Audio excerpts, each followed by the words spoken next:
Hello, everyone, and welcome to this Flexible Circuit Technologies webinar. My name is Katie, and I will be your Global Spec moderator, and I'm going to start by introducing today two of our presenters. With us today, we have Mark Finstead. Mark is the Vice Chair of the IPC Flexible Circuit Committee, and he has 40 years of experience in our industry. We also have Chris Clark joining us today. He has 35 years of experience, and he also sits on many IPC Flexible Circuit committees. So Chris and Mark, welcome to today's event. And with that, I'm going to pass things over to Ray Cantrell. Ray is the Executive VP. Ray also has about 25 years experience in the industry. So Ray, with that, I'm going to pass things over to you to get us started today. Ray, go right ahead. Thanks, Katie, and good morning, good afternoon, and good evening to the global community we have today. I believe we have participants from 36 countries, and we sincerely appreciate all of you fitting us into your busy schedules. It is truly appreciated by our team. Before I turn it over to our Flex Design experts, Mark and Chris, we just wanted to provide you with a short overview of our organization capabilities and facilities. We are celebrating 25 years in business. We have over 1,000 employees and offer a full range of in-house design and manufacturing services. In addition to the flexible heaters that Mark and Chris will be presenting on, our flexible circuit portfolio includes catheters, rigid flex, and flat flex. We also offer printed electronics, plastics and sterilization, and a full suite of electronics contract manufacturing services, including FPCAs, PCBAs, and full box builds.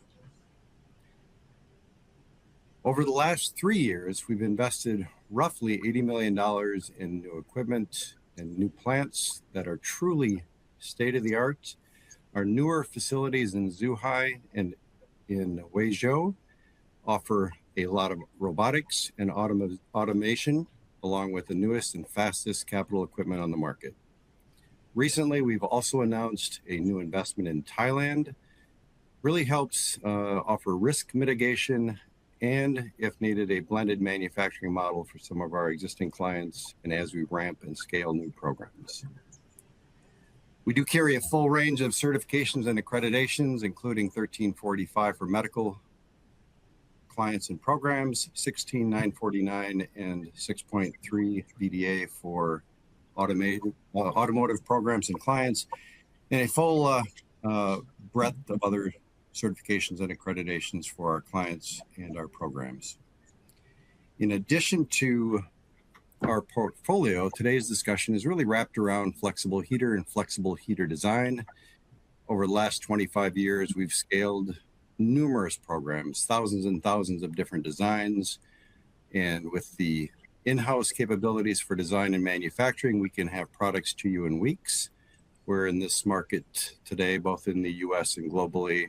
Many of our competitors are out 26 to 30 weeks. So from design to proto to production in weeks, not months. Lastly, before I do turn it over to Chris and Mark, truly experts in the field, we do have a vertically integrated offering. So as you have other design needs, whether it's flex, printed electronics, plastics, or electronics contract manufacturing, please reach out for discovery conversation with our team. We do have representatives around the globe. So on that note, again, we do thank you for your time today. I'm going to turn it over to the design experts, and Chris, I believe you're first up. All right, thanks, Ray. So here's the agenda we put together today for today's webinar.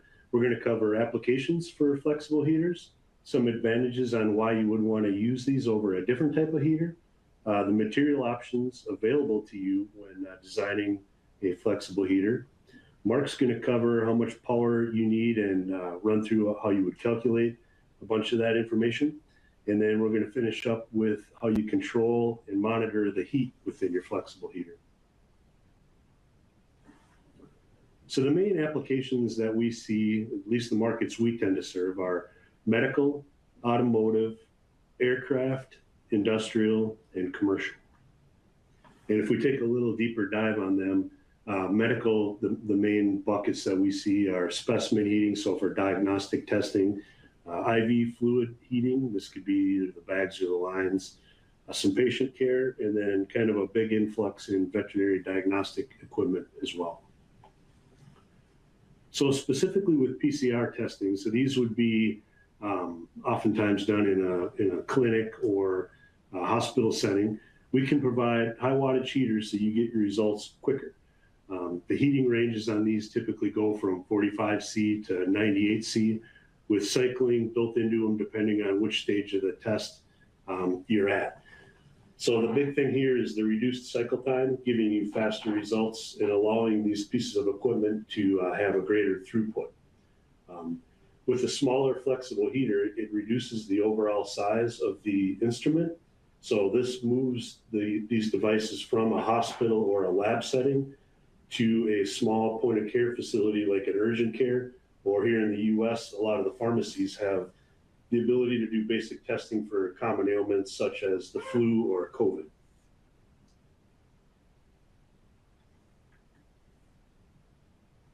As far as patient comfort, common uses would be IV fluid heating. So we know that the body does better if we preheat fluids before we pump them into the body. It offers an improved response from the patients. It also can be used to heat the body to either warm up infants or help reduce shock. So these would be either heater blankets or pads. And then similar to IV fluid heating, we know that if we warm the oxygen before it goes into the body, the patient has an improved response time. And then veterinary care. So over the last few decades, there's definitely been, more and more complex or better care available to our animals. I know I have 2 dogs, and every time I bring them to the vet, it seems like the bill is more and more expensive. And most of this is attributed to the better equipment available. So they're able to do routine screening when you bring them in for their annual checkups and check for common ailments that animals get, as well as if your pet is under the weather and you bring them in, they can run different tests similar to what they would do on a human to see what they have and then treat them properly. For automotive and aircraft, with the number of EV vehicles increasing worldwide, certainly the most common one is battery heating, but we also see a lot of stuff for camera de-icing, mirror anti-fog, cabin sensors, and external aircraft sensors as well. So a little bit deeper dive on automotive stuff. So battery heating, we know that the batteries have a sweet spot for where they like to perform. When they're heated to the proper temperature, this improves the efficiency of them. And a lot of these batteries simply won't take a charge if it's too cold out. So Mark, Ray, and I all sit in Minnesota, so we experience these colder temperatures all the time, where it is important to heat them up to a certain temperature. And then ultimately all this stuff leads into the longevity of the battery. With how expensive these battery systems are, you certainly don't want to be replacing them until you absolutely have to. So camera de-icing, the goal here is to keep that surface just above the freezing point. So any snow or ice that gets accumulated will melt off when you shortly after you start up your car. And it also, once the car is running, helps prevent it from accumulating. Mirror anti-fog would be a very similar application. You're just looking to either burn off the fog or help it from developing in the first place. Cabin sensors. So this is a unique one that we've seen recently, where they're actually mounting sensors within the driver's compartment of a vehicle, and it's able to monitor to see if the driver has consumed alcohol and is beyond the legal limit set by state agencies or governments, and then it won't allow the vehicle to start if the blood alcohol that it senses is too high. And then steering wheel heaters are just a common comfort item. If we look at aircraft, they have the same de-icing problems, so camera de-icing, and then external aircraft sensing in cameras, and then food prep is a very common one. So on the planes, they're typically serving liquids and foods, and oftentimes those need to be heated up or kept to a certain temperature. So a flexible heater can aid in that. And then consumer or industrial applications, similar to the aircraft, food and drink warming, vaping. is becoming more and more common. It's thought to be a little bit safer alternative to smoking. These have flexible heaters in them. And then hand warmers on snowmobiles, ATVs, and UTVs. Again, when you're in colder climates, it feels pretty good to have your hands wrapped around a steering wheel that's heated. Heated gloves. Fluid warming, so this could be any kind of a liquid. Cosmetics oftentimes are heated up to get them closer to body temperature, so it feels better when you put them on. And then selective surface heating. So anytime that you're looking to have a surface above the room temperature that it's currently at. If we look at advantages of flexible heaters, the big one is that these can be truly customizable. So you get the shape and size exactly that you need. We can install them on a flat or curved surface. The watt density can be customized. So rather than just going on to Amazon and purchasing a 2-inch by 2-inch flexible heater that's rated at 100 watts, you can get the shape and size exactly like you want it, and the watt density that you need to get your device up to the proper temperature in the proper amount of time. We can do profiled heating. We're going to cover these in a little more detail later. We can add temperature sensors and thermal protection. And then there's multiple termination options available to you. So at the bottom there, get us involved early and we can help guide you to the right solution. All too often, we see designs that come in where the prints are created, they're kind of locked down, Gerber data has been created, and then customers are saying, can you build us 100 of these? And we look at them and use the experience that we have and say, well, why are you doing it this way? We can do it this way and save you a lot of money or produce a part that's going to yield much higher. And oftentimes people don't want to change if the design is locked down. So we encourage you, when you're in the concept stage, get us involved and we can help you design a heater that's going to meet all of your needs and be cost effective. There's multiple installation methods available. Common, would be PSA, pressure sensitive adhesive. This would allow for peel and stick application at the customer level, where we just ship you a heater similar to the image in the lower right there. That has a PSA backing on it. You would peel off the liner and then just stick it in place. Or we can laminate the heater onto a heat sink or whatever you want to mount it to. This allows for a plug and play option on your end. Advantages to these FCT laminated parts would be a faster warm-up time. And with PSA, they're a little bit more prone to hot spots because you could get a small air bubble in there, which would create a hot spot and not be as uniform. And then typically the FCT laminated parts would have a higher peel strength value as well. Oftentimes on curved surfaces, customers have a little bit more of a challenge. We're used to accommodating this, so we're set up to service that. As far as termination methods, certainly the most common would just be wired leads. So the upper left image there just has 4 leads that gets hand soldered on. This could be on your end or our end. Typically after they get hand soldered, there would be an epoxy applied over the top. This helps provide a little bit of insulation as well as a little bit more mechanical strength. Next would be insulation displacement contacts, so lower left image there. These actually pierce through the polyimides and make contact to the foil. It's a very inexpensive, cost-effective way to do it. And then oftentimes there's a plastic housing that gets slid over the top as illustrated there. So those plastic housings come in all different pin counts, 2 up to 20 plus. So it's a very cost-effective, common way to do it. Connectors, we can do either through-hole or SMT connectors. And then we could provide them just with bare solder pads where you would solder on the leads on your end. And then another common one would be the upper right image there. There's various ZIF connectors available. So we just designed the flexible heater to have the proper ZIF pattern in it, and then you would plug it into the ZIF connector on your end.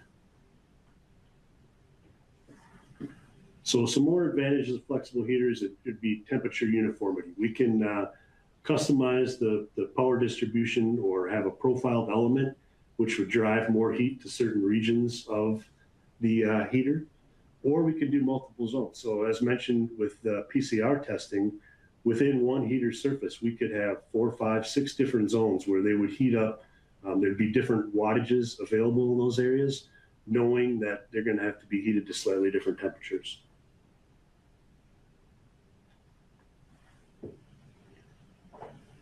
If we look at the materials that we use in flexible heaters, they kind of fall into three main buckets. You have your conductive layer, your insulation layer, and then the adhesive systems that are used to bond everything together. So for conductive layers, the common ones would be copper, copper nickel alloys, and Inconel. And insulation is typically polyimide in most everything we make. And then the adhesive systems would be either modified epoxies, acrylics, or thermoplastic polyimides. Our primary considerations as we choose materials really come down to two main things. So the maximum operating temperature that it's going to see, this is used to make sure that we choose the right adhesive system, and then the desired resistance. This is going to drive you towards a certain foil type.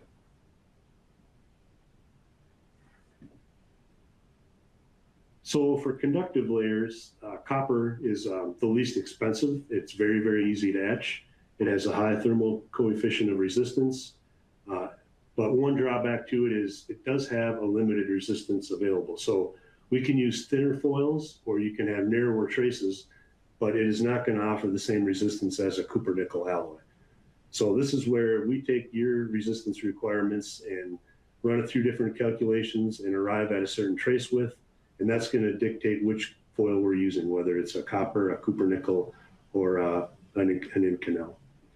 Copper nickel alloys are stocked in various ranges. The ones we have are anywhere from 1/2 mil to 2 mil. These have a flatter TCR, and they offer a higher resistance when we compare them to copper. We also have Constantan, which is another copper nickel alloy. This offers a big advantage in thermocouple designs. Inconel is another option that we have. We generally don't use it. The drawbacks to it are it's difficult to plate to. So this could be your copper plating for vias and or final finish. And it's also very challenging to solder to.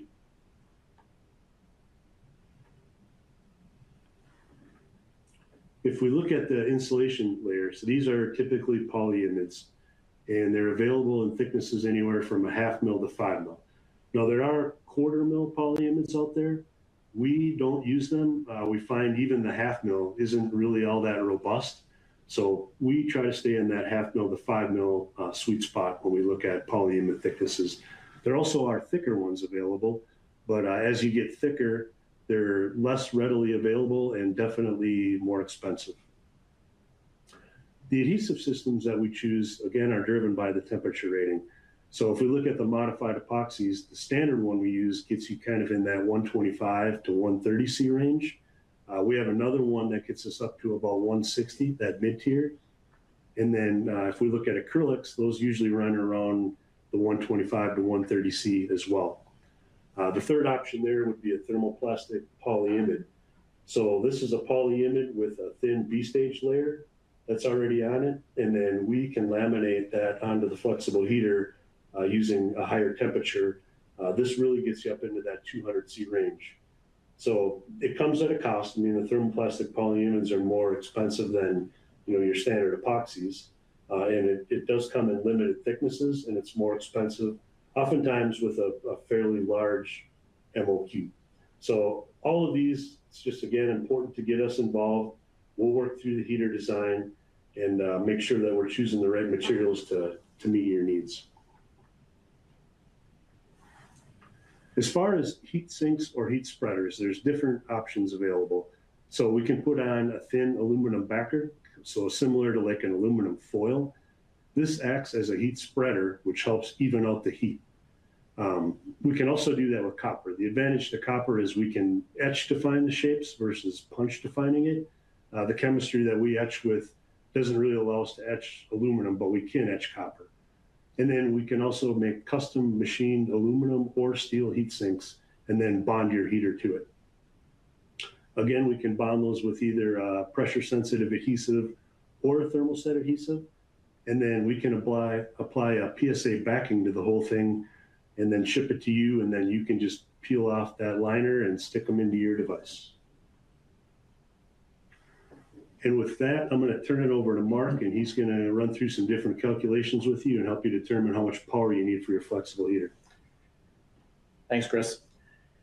So in this segment, we're going to go over the calculations required to make sure that your flexible heater will work suitably in your application. Before we get to that, though, we're going to go through some limitations and some requirement interactions that you have to be aware of. First one is watt density. Watt density is defined as the number of watts per square inch. And we do have some limitations. Now, if you're looking at just the bonding method of your heater to your heat sink, if we use a pressure-sensitive adhesive, we can go up to about 12 watts per square inch. This is assuming a maximum temperature of about 125 C, and this is using the same bare heater materials as you would use in a standard flexible circuit. Thermal setting adhesive can also be used to bond the heat sink to the heater, and we can get up to about 20 watts per square inch if we do that. Again, this is assuming about a 125 maximum operating temperature. If your operating temperature is less than 125 C, we can push the watt density up a little bit, but if you're looking for a significant increase in either watt density or operating temperature, you'd have to go with higher temp materials, and Chris touched on those a little bit, and I'll touch on them a little bit also. This is kind of a generic chart that just shows the interaction between your watt density and your maximum operating temperature. And we have no numbers on there intentionally because every application is different. But if you look at this chart, the yellow line is basically your maximum combination of operational temperature and your watt density. And you can see that if you move up the chart in watt density, that when you go across over to where you intersect, the operating temperature will decrease. And these two are intertwined, and so you have to be aware of where you're sitting. Chris touched a little bit on this also. Our standard materials that we like to default to primarily are our standard epoxy or acrylic thermal setting adhesives for the bare flex now. This is not the bonding, but the actual bare heater itself. These materials are easy to process, and they're the least expensive option. So, of course, we'd like to go that way first to give you the most cost-effective solution. If you need to go up a little bit higher, we can go up to 150 C. This is using an enhanced epoxy adhesive that has a much higher bond strength, and because of that, it can tolerate higher temperatures up to about 150 C. This material is also very easy to process. It's similar to our standard materials, but the raw adhesive is more expensive, so there will be a little bit of a cost hit there. As Chris mentioned, we would also go up to 200 C with thermoplastic polyimide. This does require specialized 300 C lamination equipment, and it is a much more time-consuming process to do this lamination, and so there will be a cost impact there also. So as I mentioned earlier, for watt density concerns, if you have higher operating temperature, you're going to need to have lower watt density. If you have a heat sink that has low thermal conductivity, this also requires a lower watt density for your for how much power you're putting in. The reason for this is that if you look at the mean temperature of your heater, if you were to do a thermal imaging, and let's say just for example, your heater is running at 100 degrees C, depending on your watt density, the actual heater element may be running anywhere from 20, 30, or 40 degrees hotter than that. And so if you have a low thermally conductive heat sink, it's not going to be able to draw the heat away from that element quickly enough, and you can have over-temping over the tops of the traces, which can cause blistering. And so Chris quickly touched on using an aluminum heat spreader. This is showing that concept. It's basically a layer of thin aluminum foil that's placed between your heat element and the adhesive used to bond the heat sink to the heater. And that will tend to draw the heat away from the element and give you a more even heat distribution so that you can use a little bit higher watt density even if you're on a heat sink that has low thermal conductivity. And of course, we discussed this also with the heat sink bonding method. If you're using a pressure-sensitive adhesive, just the nature of the beast of that particular adhesive, you will have small voids and bubbles that occur. Even if you do a heat lamination, it's typically not completely void free. And because you have bubbles, you can have issues. Thermal setting adhesive will give you a void free lamination, and that allows you to go to a higher watt density. This is just an illustration. On this side here, you can see what we would look at as a thermal set adhesive. The little triangles here are the cross section showing your heater traces. And you can see you have very uniform and equal distribution between the element itself and the heat sink, so you get good heat distribution. The one on the right would be a PSE lamination, where you could potentially have an air bubble that forms underneath one of the traces. And depending on what your watt density is, if that gets too high, that air gap, because air is a horrible transfer medium for heat energy, you can have a pretty hot spot forming under one of your traces, depending on, again, what your watt density is. So now we'll start looking at the requirements for determining the actual power for your heater. You have your ramp up time, your starting temp, your target or operational temp, and then any environmental losses that you have. And we'll go through each of these individually. So first of all, you have your ramp up time. Obviously, there's going to be a certain amount of time that you want to allot for the heater to ramp from ambient to the operating temperature. And much of this is determined by the mass of your heatsink. The larger the mass of the heatsink, the longer it's going to take and more energy it's going to take to get to that final temperature. Also, the thermal conductivity of the heatsink. If you have a high thermal conductivity, it's going to heat faster than a lower thermal conductivity heater or heatsink. And your heatsink bonding method, which we also discussed. Obviously, if you're using a thermal set adhesive, we can go with a thinner layer of adhesive, and you get a much more intimate bond there to get that good heat transfer.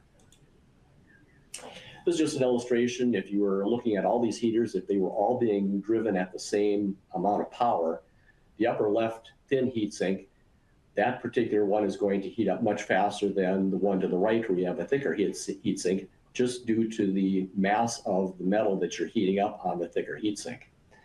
The one below there shows a plastic heatsink that's a little bit thicker. This one, even with a plastic backer, probably will not heat up as fast as either of the upper two, just because of the low thermal conductivity of the material itself. And you may or may not be able to drive that heater anywhere near as hard as you can the other two, just because you can't transfer the heat quickly enough to the heatsink.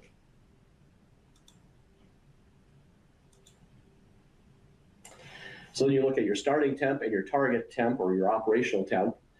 You need to make sure that when you're designing that you have enough power going to your heater so that you can reach your target temp, you can reach it in the time that you want it to get there, and also you can do it and sustain it with any potential environmental losses. So here we get to the calculations, and to start out with, this is really pretty black and white. To get the total amount of power that you need, that's Q.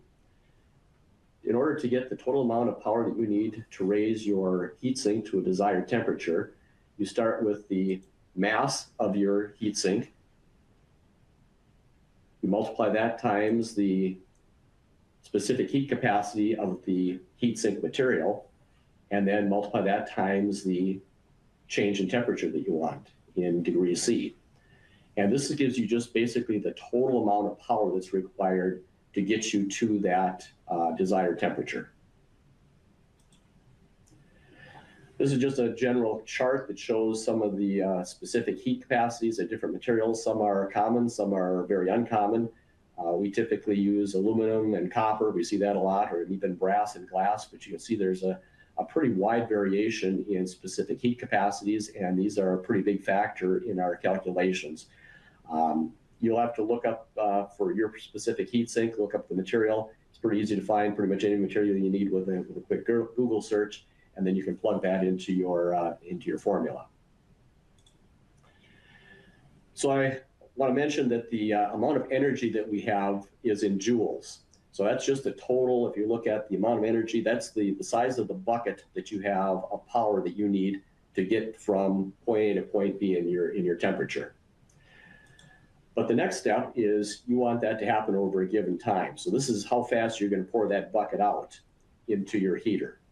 And the way to determine that is to take your number that you came up with, your total amount in joules, and you divide that by the time in seconds that you want it to happen. And what that does is it gives you your power rating in watts. And when you purchase a heater from FCT, that's the way you will get your heater, it's specified in the number of watts. So now that you have the approximate number of watts that your heater is going to be operating at, you want to do a calculation and find out what your watt density is. So you take your total heating area and the total number of power in watts, you divide the watts by the heating area, and that gives you your watt density. You look at that watt density and then look at this previous slide that we had and see where you fall. If you are at 5 or 6 watts per square inch, you can easily use pressure sensitive adhesive for your mounting method, and that's going to give you the least expensive option. If you're between 12 and 20 watts per square inch, then you're probably going to have to go with a thermal setting adhesive. So the first part of the calculation is really pretty black and white to get to that total amount of power needed to do what needs to be done. Now we get into a little bit more gray area where we have to come in and factor in your environmental losses. And the heat's going to be lost and conducted through conduction, radiation, and convection. Some of that's going to be going to the heater, some of it, or to the heat sink rather, some of it's going to be going to outside where you really don't want it. So let's look at conduction first. The vast majority of heat that's going from your heater to your heatsink is transferred to the heatsink through conduction. That's basically just the proximity of your heating element to the heatsink to get that heat transferred in. The bonding method, obviously, as we talked about earlier, has a very significant impact on how well the heat is conducted. The closer we can get that heat element to your heat sink, the better the conduction will be. By the same token, if you have other objects that are in contact with that heater anywhere else, you can lose heat through conduction to those other objects. Radiation is typically not a huge impact. I mean, if you hold your hand over the top of a very warm heater, you may feel some of that. It's not going to be a major impact on the way the heater operates, but you do need to factor that in and assume there's going to be at least a few % of loss due to radiation. And the last one is convection, and this can have a significant effect. And convection is the air movement over the top of your heater, and this can be anything from a fan that's in the room that the heater is operating to just natural convection over the top of the heater. The mounting position of the heater can even have an impact on how it operates. And one thing that can be done if you are in a challenging environment from a convection standpoint where there's unknown amounts of airflow over the top of your heater that doesn't give you repeatable results, we can add a thin layer of insulating material like a closed cell foam such as neoprene that will help mitigate some of the losses that you have when you have potential convection issues. This kind of illustrates what happens if you have a vertically mounted heater. The air is going to warm near the heater. If you look at the left side image here, and as the air heats, it naturally will rise up along the heater, which then draws in cool air from below, and you'll have a natural nonstop flow of cool air coming across the heater, pulling heat away from the heater that you really don't want to go anywhere else other than the heatsink. The picture on the right side shows a vertical mount heater, and the air doesn't flow around a vertical mount or a horizontal mount heater nearly as well. As it comes up, it has to try and curl around.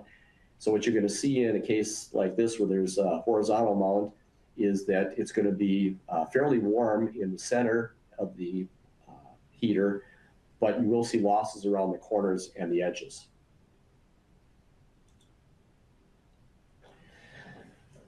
So now we get into an even more gray area, which is the actual efficiency. Now we have to figure out how the losses that you have are going to factor into your total power requirements. And what we do to figure this out is we take the last equation that we used that gave you the power in watts, and we're going to add in a variable, which is N, for the efficiency.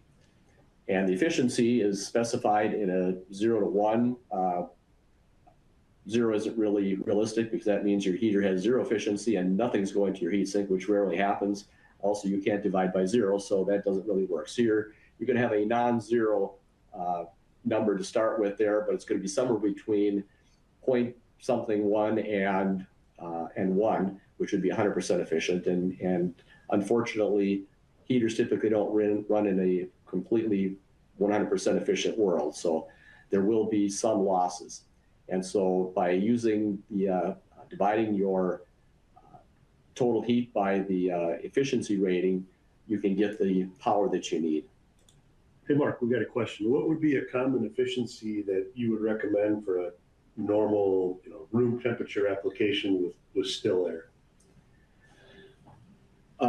With still air, it would depend if you are actually in an enclosure or if it's out on a workbench, because even somebody walking by the workbench on a regular basis can cause convection and fluctuations in the heat that you're going to see. If it's in an enclosure where it's, you're limiting and controlling any type of air movement across the heater, I think you could easily be in the 90% range for efficiency, maybe even a little bit higher than that. But if it's just out in the open, it kind of depends on if you have a ceiling fan in the room or any other kind of HVAC that's moving air around, even, like I said, operators walking around and creating circulation just from their movement in the room. Okay. So here's a real world example that we're going to go through now. So let's take a 2 kilogram heat sink, and we want to heat this up from 20 to 200 degrees C, and we want to do it in 5 minutes. So that's a pretty big heat sink. So we're going to say that this particular heat sink is about 1 square foot, and it's probably a 1/4 inch thick to be 2 kilograms. So it's a pretty big heat sink that we're doing. The fact that they want to go to 200 degrees C means we're going to have to use a thermoplastic polyimide for our insulation. So what we're going to do to come up with our calculations here is we're going to start with a specific heat. We know that's 900 for aluminum. We know our temperature change is 180 degrees C, which is where you take your final temp and subtract your initial temp to get your temperature change. So when you do the original calculation where you get your power in joules, you have 2 kilograms times 900 heat capacity times 180 degrees temperature change, and you come up with 324,000 joules. So that's the total power that you need to accomplish that. Now you want to do that in 5 minutes, so we're going to convert that to seconds and divide our power by 300 seconds, and we come up with 1,080 watts. That's assuming there's no losses and you're 100% efficient. Well, that never happens. So in this particular application, let's say that you have a 70% efficiency rating. So your final number that you come up with is about 1,540 watts. That would take into account also any losses that you've calculated for convection, radiation, and other losses. So now, what do you do with that number? If you, let's just say for argument's sake that your power supply for your heaters is a set 12 volts. The first thing you want to do is order your prototypes and most likely start with your calculated 1,540 watts, and we would design for 12 volts and 1,540 watts. When you actually go to do your testing, you're going to want to find a voltage supply that will go up to maybe 18 volts. What you'll do is you'll start with 12 volts and set it up, and then you'll start running your simulation to see how it operates. If it operates the way you want it to and you're at 12 volts, well, you hit it out of the park on the first one, and that's pretty much a done deal, and that's the way your production parts would look. If it turns out that you're not getting up to your required temperature in the time that you were hoping to, or it's not able to sustain that temperature, then you slowly increase your voltage until you've got the heater operating the way it should. Once you have established what the correct voltage is, since we know the resistance of the heater, we now know the voltage that you're running at, we can calculate what the actual power needed is in watts. And so we can redesign the heater to give you that power output at your set 12-volt voltage, and that'll give you your final heat, and that should be right on the money. And so you're basically ready to go to production on your first iteration. And I'll turn it back to Chris for a way to monitor heat. All right, thanks, Mark. So now we're going to cover how you control the heat and monitor the temperature. So most commonly, we can integrate temperature sensors and thermal protection onto the flexible heater. So as far as monitoring temperature, that would either be thermistors or NTCs, RTDs, and then for protection, it would be a thermal fuse or a thermal cutoff. And then we could also mount thermostats to help monitor temperature as well, or interact with them. Most commonly, it's done with NTCs or RTDs. So the example here on the right, this is just like a benchtop lab application. Has 2 lead wires for the heater and 2 lead wires for the NTC. And it's just measuring the resistance. So it's hooked up to a fluke meter, and it's running at 0.908 k ohms. And then we just refer to the table provided by the manufacturer of the component. And based on 0.908 k ohms, this heater, as it stands right there in that image, was running at 90 degrees C. And the manufacturers list all this information on their data sheets. As far as measuring it, it could be measured manually, as we're doing here.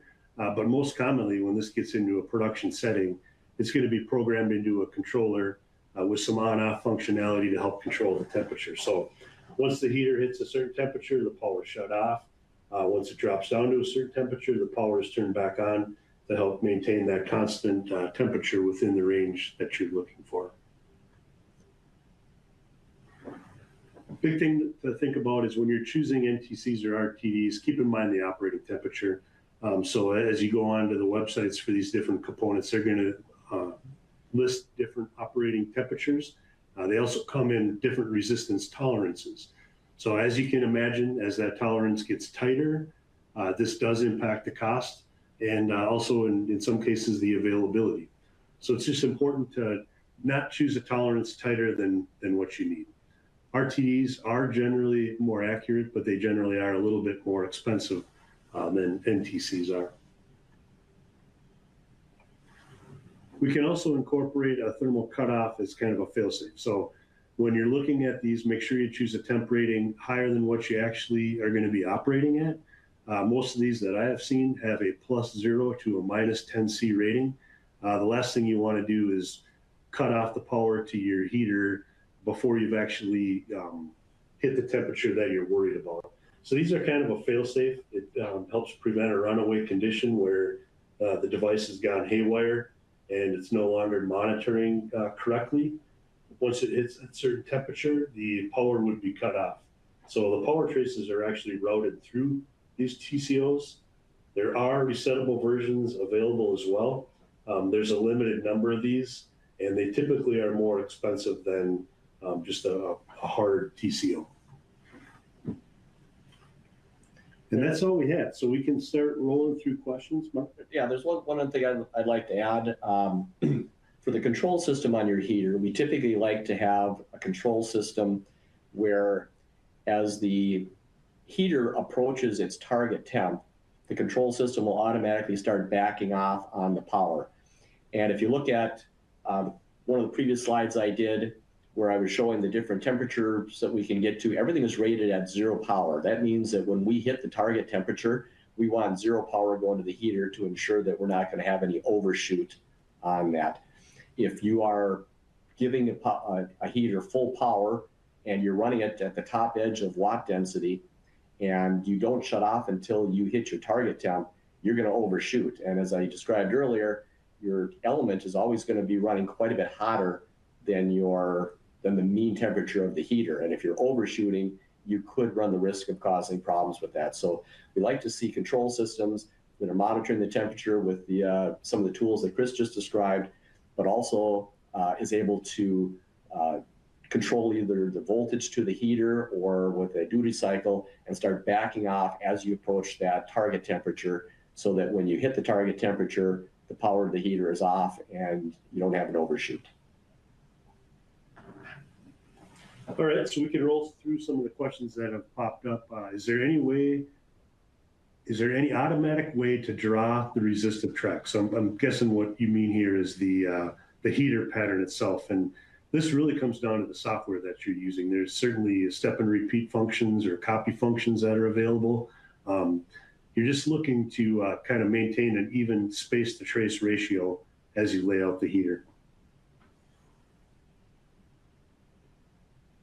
How do we prevent overheating that lead to fires? So the easiest way to do this was, as I described in the controlling and monitoring temperature segment, that would be a thermal cutoff. So if you have a thermal cutoff that you know your device is never going to get above, or you don't want it to get above, or say you're going to operate at 150 and you absolutely don't want it to get above 160, you could choose a thermal cutoff at 160 degrees C, and then you would ensure that if the device goes haywire and for some reason it keeps putting power to it, it's going to shut off. It basically trips the fuse and no longer has power. And we'll also be using flame retardant materials for our heaters, so that they should not be able to sustain a flame if there was a running away issue where your control system failed and your fail-safe system both failed. The heater still should not burn. All right. Could the heaters be IP rated?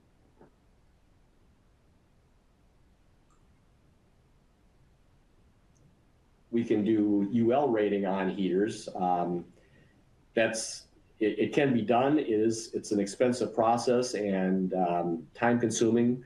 You can probably plan on it taking anywhere from 3 to 6 months to get UL approval on a custom stack up, and the cost can be anywhere from $10,000 to $20,000. So it's a kind of an expensive process to do, but we certainly can do that. We have done that in the past. So I think where I've seen IP rated in the past is a lot of it is like moisture ingress and stuff like that. It's going to kind of depend on how it's mounted and how it's sealed up. A raw heater itself might be a little bit challenging, but depending on how it's put into the device, you probably could get IP rating.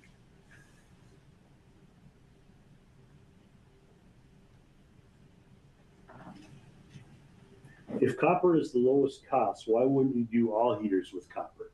So this kind of comes down to resistance, and what I kind of stated, it's important to get us involved early. So when we start running calculations to achieve the proper resistance, we're going to start with copper. And if that gets us down to a conductor width that's too narrow, we typically limit it to 12 micron as kind of a minimum thickness copper.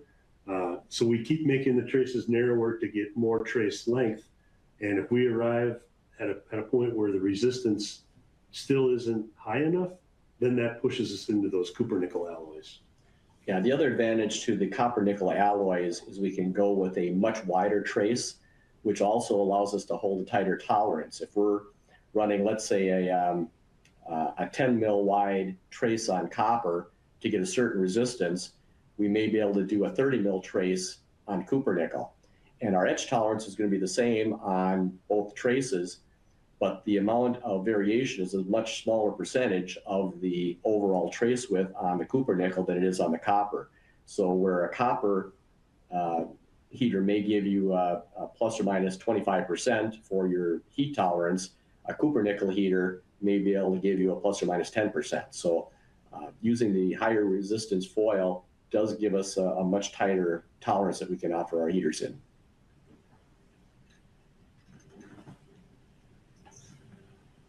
All right, can you do a multi-layer heater? So absolutely. Typically, there'd only be one layer with a heater on it, but there could be layers with flexible circuitry as well. So you can kind of make a hybrid where it would have a a flexible circuit on one layer, the copper layers, and then copper nickel or a different alloy for your heater layer itself. So yes, we can do multi-layer heaters. Yeah, and in lieu of a multi-layer heater, we can also selectively copper plate certain layers on, or certain traces on your heater, or certain areas on a single layer resistive foil to reduce the resistance and create non-heating leads going into your heating area. All right, we kind of covered this, but we'll touch on it again. Can you make a multi-zone heater with different wattages in each zone? So absolutely. Like in the example of PCR testing, oftentimes there's multiple zones with different wattage requirements where, we design each of those individual heaters to achieve the desired power requirement. I can take the next one here. What trace width or gap ratio are you using? Are you modifying it based on the application? Some of that depends on the watt density your heater is. We typically try to stay between 40 and 60% element coverage, and that seems to give us the best heat transfer and just the best overall performance. On a low watt density heater, it's not nearly as critical. We can go with a very, very wide trace in a case like that. If we have a higher watt density, we may want to go again with, like I said, we try and shoot usually in that 40 to 60% element coverage as a general rule.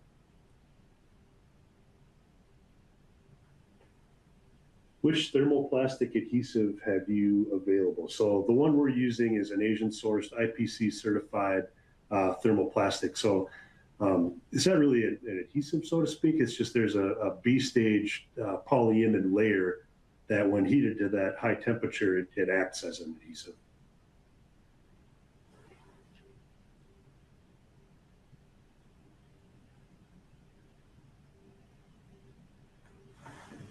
What information does FCT need in order to quote and design a heater? Well, it kind of depends on where you're starting. If you have already done your calculations and you know that the watt density or the number of watts you need in your heater, we would need to know the number of watts. We'd need the mechanical footprint of that heater, and also the temperature requirements that you have, and then any type of termination, whether it's the lead wires or connectors or anything like that. So basically as much information as you can give us, and if we're missing anything, we can certainly let you know quickly what else we need to complete our package. All right, how small can you make these heaters? So that's kind of a tricky question. It's kind of come down to how much power you need out of it, and can you actually route the traces? I've seen them, I don't know, smaller than your pinky fingernail. I've got an application for a backup camera that goes around the perimeter and actually had a reasonable amount of resistance density in that area, but that was considerably smaller than a dime. So they can be made very small, but at a certain point, you just don't have a whole lot of room to put your traces. Obviously, the smaller the heater is, the higher resistance you're going to need for your foil in order to get any kind of resistance built up in the heater itself to generate that heat. All right. Does aluminum foil increase the watt density of a heater? The aluminum foil by itself does not increase the watt density. It may allow you to drive the heater harder just because it does pull the heat away. So by putting that aluminum foil on there, you can increase the watt density, but it's not the foil that allows you to do it. It doesn't actually make the watt density any higher. Thicker metal tracks could carry problems in lamination between first and second insulation layer. So this is important to, these are all things we're considering when we're choosing the adhesive system. So you're absolutely right. As your conductive layer gets thicker, you need more and more adhesive to fill that gap, so to speak. So these are things that we consider, and whether the design is provided to us already spec'd out with all the materials, or we're creating it from scratch, we're always making sure that we're choosing an adhesive system that's going to do its job. All right, so I want to say thanks again to Ray, Chris, and Mark. Gentlemen, thanks so much for being here today. And thank you to our audience members for being part of our webinar event today.